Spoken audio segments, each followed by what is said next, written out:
አርሰናል የኮሚኒቲ ሺልድ ዋንጫን አሸንፏል። በኮሚኒቲ ሺልድ ዋንጫ አርሰናል ማንቸስተር ሲቲን 3-0 በሆነ ውጤት በማሸነፍ የዋንጫው ባለቤት ሆኗል። ካይ ሃቨርዝ፣ ማርቲን ኦዴጋርድ እና ሪካርዶ ካላፊዮሪ የአርሰናልን ጎሎች ያስቆጠሩ ተጫዋቾች ናቸው። ለአርሰናል በጣም ጥሩ ሲንቀሳቀስ የነበረው ክሪስቶስ ዞሊስ በጨዋታው 2 ግብ ለሆኑ ኳሶች አመቻችቶ አቀብሏል። ማርቲን ኦዴጋርድም የጨዋታው ኮከብ ተብሏል። ከጨዋታው አስቀድሞ በርካታ ትኩረት የሳቡ ጉዳዮች በነበሩበት ጨዋታ አርሰናል ማንቸስተር ሲቲን ከሙሉ የጨዋታ ብልጫ ጋር 3-0 አሸንፎ ነው ዋንጫውን ያሳካው። ከጨዋታው አስቀድሞ ትኩረት የሳቡ አንዳንድ ጉዳዮች አሉ።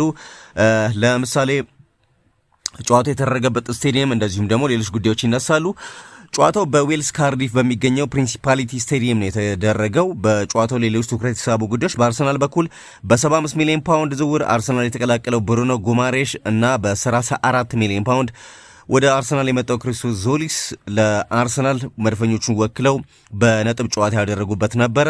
ከዛ በተጨማሪ በሲቲ በኩል በ116 ሚሊዮን ፓውንድ ማንቸስተር ሲቲን የተቀላቀለው ኤሊዮት አንደርሰን የመጀመሪያውን ጨዋታ ያደረገበት ነበር። በዛሬው ጨዋታ በአርሰናል በኩል ኢታን ኒሪ፣ ጋብሪኤል ማርቲኔሊ እና ጋብሪኤል ሄሱስ አልነበሩም፣ ከቡድን ስብስብ ውጭ ነበሩ። እነዚህ ጨዋቾች በተለይ ሁለቱ ብራዚላዊያን የክረምቱ የዝውውር መስኮት ከመዘጋቱ በፊት ክለቡን ለቀው ሊወጡ እንደሚችሉ እየተሰማ ነው የሚገኘው። የዘንድሮ የኮሚኒቲ ሺልድ ጨዋታ በታዋቂው ዌምብሌይ ስቴዲየም ወይንም በእንግሊዝ ግዛት ውስጥ አልተካሄደም። እንደ አብዛኞቹ ትልልቅ ሀገራት ሱፐር ካፕ ጨዋታዎች ግን ወደ ሌላ ሀገርም አልሄደም። ይልቁንም በዌልስ ዋና ከተማ ካርዲፍ በሚገኘው ፕሪንሲፓሊቲ ስቴዲየም የተካሄደው። በዌምብሌይ ስቴዲየም የሙዚቃ ኮንሰርት ፕሮግራም በመኖሩ ምክንያት ነው ዘ ዊኬንድ ባዘጋጀው ኮንሰርት ምክንያት ጨዋታው ወደ ሌላ ስቴዲየም ተዛውሯል። ዌምብሌይ ስቴዲየም እንደ አውሮፓውያን አቆጣጠር በ2007 እንደገና ከተከፈተ ወዲህ በነገራችን ላይ ጨዋታው ከዌምብሌይ ውጪ ሲደረግ ለሶስተኛ ጊዜ ነው። በ2012 በለንደን ኦሊምፒክ ምክንያት በቪላ ፓርክ መደረጉ ይታወቃል። በ2022 ከ4 ዓመታት በፊት በእንግሊዝ አዘጋጅነት በተካሄደው የሴቶች የአውሮፓ ዋንጫ ምክንያት እንደዚሁ በሌስተሩ በኪንግ ፓወር ስታዲየም መደረጉ ይታወቃል። አሁን እንግዲህ በድጋሚ በዌልስ ተካሂዷል። በአጠቃላይ ግን ከጨዋታው ጋር ያሉ ጉዳዮችን እናንሳ። አርሰናል ማንቸስተር ሲቲን 3-0 ባሸነፈበት ጨዋታው እንደጀመረ በጣም በአስደናቂ ፍጥነት ወደ ማጥቃት የገቡት መድፈኞቹ በ23ኛው ሰከንድ ነው መሪ መሆን የቻሉት። ወጣቱ ማይልስ ሉዊስ ስኬሊ ያሻገረውን ኳስ ተከላካዩ ሪካርዶ ካላፊዮሪ ከመረብ በማሳረፍ አርሰናልን ቀዳሚ አድርጓል። ይህ ጎል በነገራችን ላይ ማንቸስተር ሲቲዎች ኳስ ሳይነኩ የተቆጠረባቸው ሲሆን ለአሰልጣኝ ኤንዞ ማሬስካ በጣም አስደንጋጭ ጅማሩ ነበረ። በተጨማሪ ጎሉ እንደ አውሮፓውያን አቆጣጠር በ1968 ከቦኤ ኦውን ካስመዘገበው ፈጣን ጎል በኋላ በኮሚኒቲ ሺልድ የመጀመሪያ ጎል ነው። በጨዋታው ብልጫቸውን አጠናክረው የቀጠሉት አርሰናሎች በካይ ሃቨርዝ አማካኝነት ሁለተኛ ጎል አስቆጥረው መሪነታቸውን አሳደጉ። አምበሉ ማርቲን ኦዴጋርድ ከክንፍ ያሻገረውን ኳስ አዲሱ ፈራሚ ክሪስቶስ ዞሊስ በግንባሩ ሲገጭ በጨዋታው አነስተኛ በጣም ጥቂት ኳስ ብቻ ጎሉን እስኪያስቆጥር የነካው ሃቨርዝ በቅርብ ርቀት ላይ በማስቆጠር መሪነታቸውን አስቀጥሏል። በአንጻሩ ሲቲዎች በፊል ፎደን አማካኝነት ያደረጉት አደገኛ የርቀት ሙከራ በግብ ጠባቂው ዴቪድ ራያ በመጀመሪያ አጋማሽ የከሸፈ ሲሆን ኤሪክ ብራውት ሃላንድም ከአርሰናል ተከላካዮች በገጠመው በጣም ጠንካራ ፍልሚያ ምክንያት ብዙ ኳሶችን ሳይነካ ቀርቷል። በመጨረሻም አርሰናል ጨዋታውን 2-0 እየመራ የመጀመሪያው አጋማሽ መጠናቀቁ ይታወቃል። በሁለተኛው አጋማሽም አርሰናሎች በጣም ከፍተኛ ብልጫ አድርገው የገቡበት ነበረ። በጨዋታው በጣም ድንቅ ፍሰትም ሲያሳዩ ነበር። ጨዋታው እንደጀመረ ክሪስቶስ ዞሊስ ከግራ መስመር ያሻገረውን ኳስ ወደ ማርቲን ኦዴጋርድ ሰጥቶት ኦዴጋርድ በመጀመሪያው ንክኪው ተከላካዩን ዮስኮ ግቫርዲዮልን ካለፈ በኋላ በማስመሰል ወይንም የሚመታ አስመስሎ ጃርሊጂ ዶናሩማን በማታለል ዶናሩማ ኳሱ ሳይመታ በመውደቁ በጣም በቀላሉ በጣም በእርጋታ ነው ሶስተኛውን ጎል ያስቆጠረውና ይሄም በጣም አስደናቂ ጎል ነበር ለማርቲን ኦዴጋርድ። ይህ የኦዴጋርድ የማታለልና የመረጋጋት ክህሎት ግን በጣም ብዙ የሚታይ አልነበረምና በጣም ማራኪ ጎል ነው በአጠቃላይ ያስቆጠረው ለማለት ነው። ዞሊስ ሁለተኛውን አሲስት ነው ያደረገው። ኦዴጋርድ ደግሞ ዶናሩማን በነገራችን ላይ ካስተኛ በኋላ ኳሷን በእርጋታ መረብ ላይ ሲያሳርፍ እንደዚሁ በጣም የፍራስትሬሽን ምልክት ግብ ጠባቂው ላይ ስንመለከት ነበረ። ለማንኛውም አርሰናል ሶስተኛውን ጎል በኦዴጋርድ ካስቆጠረ በኋላ በጣም መድፈኞቹ ሌላ ተጨማሪ ጎልም ማስቆጠር የሚችሉበት ነበረ። በነገራችን ላይ ኦዴጋርድ በፈረንጆቹ 2026 የመጀመሪያ የክለብ ጎሉ ሲሆን ከዚህ ቀደም ለመጨረሻ ጊዜ ለአርሰናል ያስቆጠረው በዲሴምበር 2025 ነበርና ከዛ በኋላ ለአርሰናል ያስቆጠረው ጎል ነው። ኦዴጋርድ የጨዋታው ኮከብ ሆኗል፣ ያው ተመርጧል። ከማጥቃት ባለፈ ኦዴጋርድ በጨዋታው ወደ ኋላ ተመልሶ ኳስ በመቀማት ከካቨርዝ ጋር የሚያደርጉት ቅብብል እንደዚህም ደግሞ ግቫርዲዮል ጥፋት ሰርቶ ቢጫ ካርድ እንዲመለከትም ያደረገበት እንቅስቃሴ በጣም አስደናቂ ነበር። ራሱም ያው የቢጫ ካርድ በኋላ ላይ ተመልክቷል። ከዛ በተጨማሪ የማንቸስተር ሲቲው አዲሱ ፈራሚ ኤሊዮት አንደርሰን ከሳጥን ውጭ ያደረገው ሙከራ ከግብ ክልል በጣም ርቆ የመታው ኳስ እንደዚሁ በሁለተኛው አጋማሽ በሲቲ በኩል የተሞከረ ነበረ። ከተጫዋቾች ቅያሪ ጋር በተያዘ ያው ቅያሪው አድርጓል። ማንቸስተር ሲቲዎች ኤርሊንግ ሃላንድና ኒኮ ኦሬሊ ከሜዳ ወጥተው ኦማር ማርሙሽና ማርክ ጉሂ በመትካቸው ወደ ሜዳ ተቀይረው ገብቷል። ሃላንድ በጨዋታው 7 ኳስ ብቻ ነው የነካውና 2 ሙከራዎችን አድርጎ አንደኛው ኢላማውን የጠበቀ ነበረ። ነገር ግን ያን ያህል የረባ እንቅስቃሴ አድርጓል ማለት አይቻልም። ለረጅም ጊዜም በዓለም ዋንጫ ላይ በመቆየቱ ምክንያት ለአካል ብቃት ጥንቃቄ በሚል ይመስላል ኢንዞ ማሬስካ ቀይረው አስወጥተውታል። ከዛ በተጨማሪ ሌላኛው ትኩረት የሚስበው የጃክ ግሪሊሽ ጉዳይ ነው። ጃክ ግሪሊሽ የ2024/25 የውድድር ዘመን ካበቃ ወዲህ ለመጀመሪያ ጊዜ ለማንቸስተር ሲቲ ተጫውቷል። ባለፈው የውድድር ዘመን በኤቨርተን በውሰት ያሳለፈ ቢሆንም በቀጣይነት ቋሚ ያልሆነም ዝውውሩ በድጋሚ ወደ ክለቡ ተመልሶ ዛሬ ለማንቸስተር ሲቲ ጨዋታ አድርጓል። ከዛ በተጨማሪ በጨዋታው ሌላው ትኩረት የሚስበው የኦዴጋርድና የዞሊስ ድንቅ ውህደት ነው። ይህም በፕሪሚየር ሊጉ በጣም የሚጠበቀው ጥምረት ነው። ቡካዮ ሳካን በሁለተኛው አጋማሽ ተቀይሮ ወጥቷል። ሳካ እንግሊዝ ፈረንሳይ 6-4 በማሸነፍ በዓለም ዋንጫ 3ኛ ደረጃን በያዘችበት ጨዋታ ሃትሪክ ከሰራ በኋላ የመጀመሪያው ጨዋታ ነው። በነገራችን ላይ ለአርሰናል ደጋፊዎች መልካሙ ዜና ሳካ በጣም ፈጣን ሆኖ ታይቷል። እንደገና ወደ ብቃቱ የተመለሰም ይመስላል። ከዚህ ቀደም ከጉዳት ከተመለሰ በኋላ ብዙም ይሄ ፍጥነቱ በጣም ዝግ ያለ ነበረ፣ ግን በዛሬው ጨዋታ ወደ ቀድሞ ፍጥነቱና ብቃቱ የተመለሰ ይመስላል። ከሲቲ ታክቲክ ጋር በተያዘ እንግዲህ የታክቲክ ባለሙያዎች በርካታ ጉዳዮችን ያነሳሉ ብለን እንገምታለን። ለሲቲ ያን ያህል ጨዋታው ጥሩ አልነበረም። በአጠቃላይ ሁለቱም ቡድኖች 8 ሙከራዎችን አድርገው ሲቲ የተሻለ ኳስ መቆጣጠር ድርሻ ነበረው እስከ 80ኛው ደቂቃ በነበራቸው ጊዜ። ከዛ በኋላም ለግብ የቀረቡ ሙከራዎችን በእርግጥ አድርገዋል። አርሰናሎች እጅግ የተሻሉ ነበሩ። በጣም ድንቅ እንቅስቃሴ ያሳዩበት ጨዋታ ነበረ።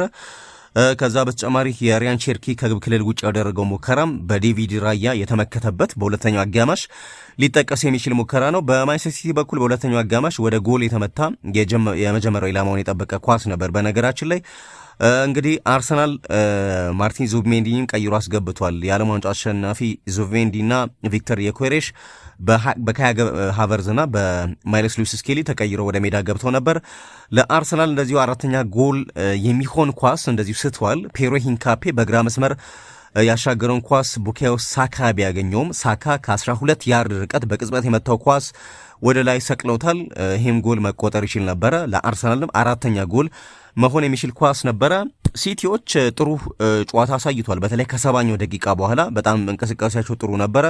አንቷን ሴሜኒዮ በጋብሪኤል ማጋሌስ እግሮች መካከል አሸልኮ የላካትን ኳስ ዴቪድ ራያ አድኖበታል።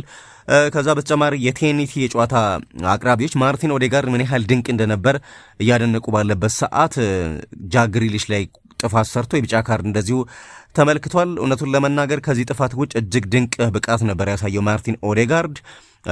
ተጫዋቹ ከዛ በኋላ በኤብሬቺዜ ተቀይሮ ወጥቷል። ያችን የቢጫ ካርድ ከተመለከተ በኋላ ከ1 ሰከንድ በኋላ ነው ከሜዳ በኤብሬቺዜ ተቀይሮ የወጣው። ሲቲዎች በዓለማችን ምርጥ አሰልጣኝ ጋርዲዮላ ስር ምን አይነት ድንቅ እንደነበሩ ይታወቃል። አሁን ግን በኢንዞ ማሬስካ ስር በጣም ደካማ አጀማመር ነው ያደረጉት። በኮሚኒቲ ሺልድ ከመጀመሪያዎቹ 2 ወይም 3 ደረጃዎች ውስጥ ይገባሉ የሚል ጥያቄ አሁንም እየተነሳ ነው የሚገኘው ከዛሬው ጨዋታ በኋላ። ግን በርካቶች ያለምንም ጥርጥር የሲቲ ደጋፊዎች በዚህ ሊጨነቁ አይገባም፣ ምርጥ 3 ውስጥ ያለው ቡድን አሁንም ሲቲ ነው በሚል ተንታኞቹ አንስተዋል። የሲቲ ደጋፊዎች በነገራችን ላይ ከካርዲፍ ወደ ማንቸስተር ለመመለስ በጊዜ ከሜዳ ሲወጡ ታይቷልና በዚህ ሰዓት የአርሰናል ደጋፊዎች የእሳት አደጋ አለ እንዴ እያሉ ሲዘፍኑባቸው ነበር። ለምን በጊዜ ትወጣላችሁ የሚል ይመስላል።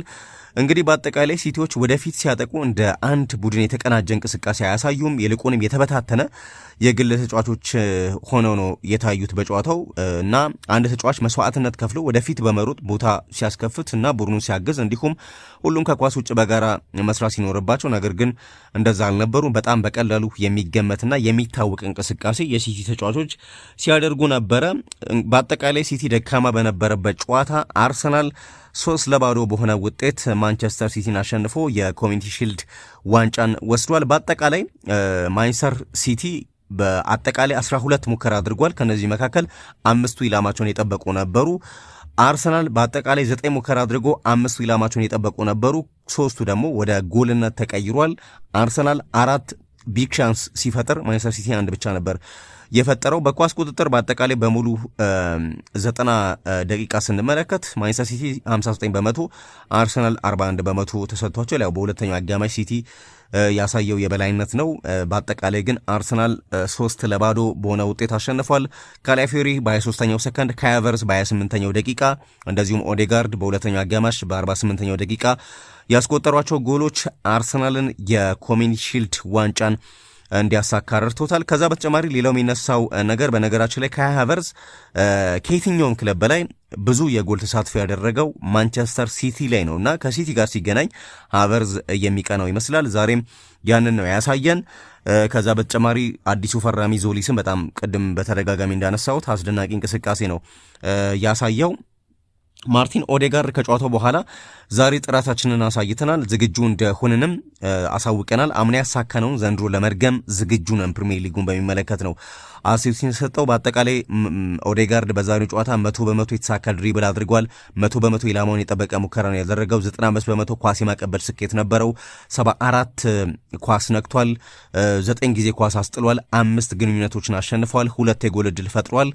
1 ጎል አስቆጥሯልና የማን ኦፍ ዘማቹ በጣም የሚገባው ነው ያገኘው ማርቲን ኦዴጋርድ ከአርሰናል በኩል። በአጠቃላይ አርሰናል እንግዲህ የፕሪሚየር ሊጉ ከመጀመሩ አስቀድሞ ሻምፒዮን ሆኗል። ጠንካራውን ማንቸስተር ሲቲን በተመለከተ እንደዚሁ ኦዴጋርድ በነገራችን ላይ ጉማሬሽን በተመለከተ አስተያየት ሰጥቷል። ጉማሬሽ ከመጀመሪያው ቀን ጀምሮ ልዩ ነበር፣ ዞሊስ ምርጥ ነበር ሲል ኦዴጋርድ ተናግሯል። ይሄን ነበር የፈለግነው፣ አመቱን በድል መጀመር ፈልገን ነበር በሚል እንደዚሁ ሌላ ካነሳቸው አስተያየቶች መካከል ወይንም በቃለ ምልልስ ከሰጠው መካከል እነዚህ ይጠቀሳሉ። ለማንኛውም አርሰናል 3-0 ማንቸስተር ሲቲን አሸንፎ የኮሚኒቲ ሺልድ ዋንጫን አንስቷል። እናንተስ ከጨዋታው ጋር በተያያዘ ምን ተሰማችሁ፣ ምን ታዘባችሁ በሚለው ላይ በኮሜንት ሀሳብ አስተያየቶቻችሁን አድርሱን። ይህ ቤስ ስፖርት የዩቲዩብ ቻናል ነው። ለዚህ ቻናል አዳዲስ የሆናችሁ ታዲያ ቻናሉን ሰብስክራይብ ማድረግ እንዳይረሳ። በየዕለቱ አዳዲስና ወቅታዊ የሆኑ ስፖርታዊ መረጃዎችን ቻናላችን ታገኛላችሁ። አጠቃላይ አርሰናል 3-0 ያሸነፈበት የኮሚኒቲ ሺልድ ጨዋታ ምልክታችን ግን ይህንን ይመስል ነበር።